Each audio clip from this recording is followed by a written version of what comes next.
Hello, second grade! We are still stuck up in this attic, just like our main character is still stuck behind that room partition in that giant ballroom filled with those witches. Oh my gosh, they just explained how and what they plan on doing with all the kids in England, turning them into mice and having their teacher destroy them. Ooh, that sounds bad. Let's see. Today we have Chapter 9, where they're going to talk about how to make this magical formula that will transform those children. I don't even know how this is going to work out. Not good. You're going to have to listen, find out, enjoy. Chapter 9, Part 1. Chapter 9, The Recipe. I hope you haven't forgotten that while all this was going on, I was still stuck behind the screen on my hands and knees with one eye glued to the crack. I don't know how long I had been there, but it seemed like forever. The worst part of it was not being allowed to cough or make a sound, and knowing that if I did, I was as good as dead. And all the way through, I was living in constant terror that one of the witches in the back row was going to get a whiff of my presence through those special nose holes of hers.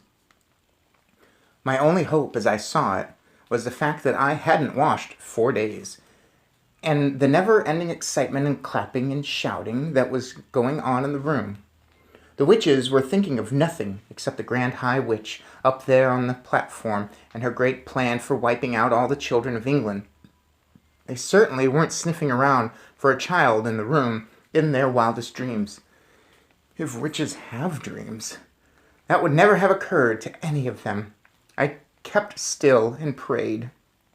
The Grand High Witch's dreadful gloating song was over now, and the audience was clapping madly and shouting, "Brilliant, sensational, marvelous! You are a genius, oh brainy one! It is a thrilling invention, this delayed action mouse maker. It is a winner, and the beauty of it is that the teachers will be the ones who bump off the stinking little children. It won't be us doing it.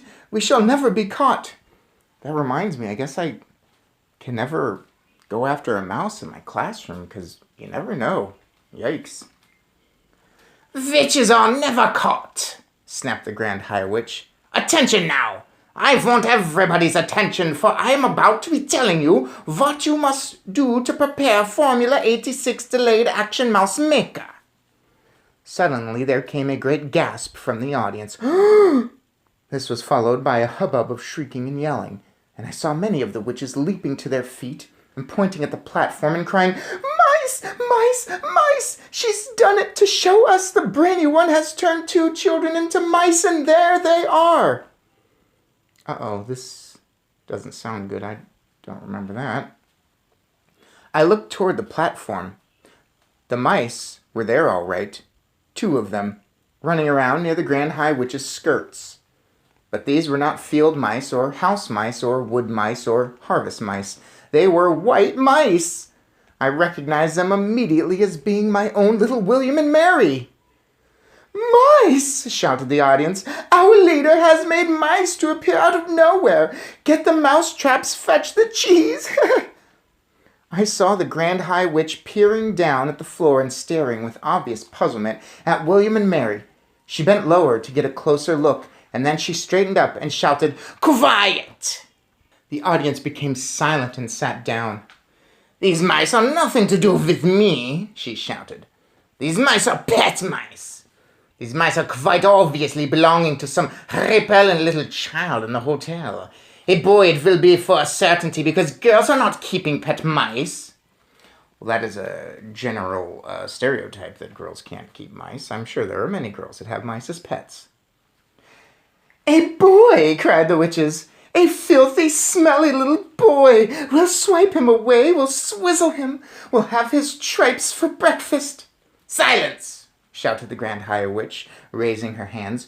"You know perfectly well you must do nothing to draw attention to yourselves while you are living in the hotel. Let us by all means get rid of this evil-smelling little squirt. But we must do it as quietly as possible, for are we not all of us the most respectable ladies of the Royal Society of the Prevention of Cruelty to Children?" What do you suggest then, O brainy one? They cried out. How shall we dispose of this small pile of filth? They're talking about me, I thought. These females were actually talking about how to kill me. Oh, I began to sweat. Whoever he is not important, announced the Grand High Witch.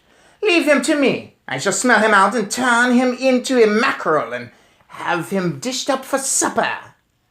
Bravo, cried the witches. Cut off his head and chop off his tail and fry him in hot butter. You can imagine that none of this was making me feel very comfortable. William and Mary were still running around on the platform, and I saw the Grand High Witch aim a swift running kick at William.